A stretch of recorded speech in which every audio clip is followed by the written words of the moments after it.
hariho uburyo bugenda kubuza ko waba ovulation, hagenda kubuza ihishira ry'urubuto. Wa muti wakubuza yuko ugira iminsi y'agasamo, kugira usame uwo muti ubanze kukuvamo. Urategera? Wa muti wabuza ko umuntu agira iminsi ya ovulation, ni byiza ko uba elimine ukakuvamo ugahera, ya ovulation yawe igasubira gukora kwa kundi wari utamuti urakoresha. Niho rero bavuga bati hari imiti ishobora gutuma abantu batema. Ibyo ntitubideha birashobora gushika, nko nk'akaroro nk'umuntu yiteje nk'urushinge. Uno munsi tutariki 7 araje guhagarika. Mu kwezi kuza ntibisigura ko umuntu acasama, kuko wa muti ubanza kumuvamo bukeye, ugenda uhera ya minsi y'agasamo isubire kugaruka.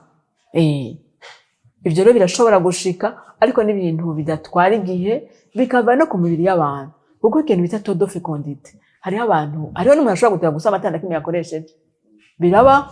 Iyi miti rero nayo nk'uko bivuze haraho bishika kunaho nyene ahagaritse yitera gusama mu kwezi gukurikira, cyane cyane ku gashinge no ku kategene, kuko ya minsi yo gusama ibanza iboneke, kuko hariho ibituma umuntu asama, hariho recondition kugira umuntu ashobore gusama, ovulation ubwa mbere, sivyo?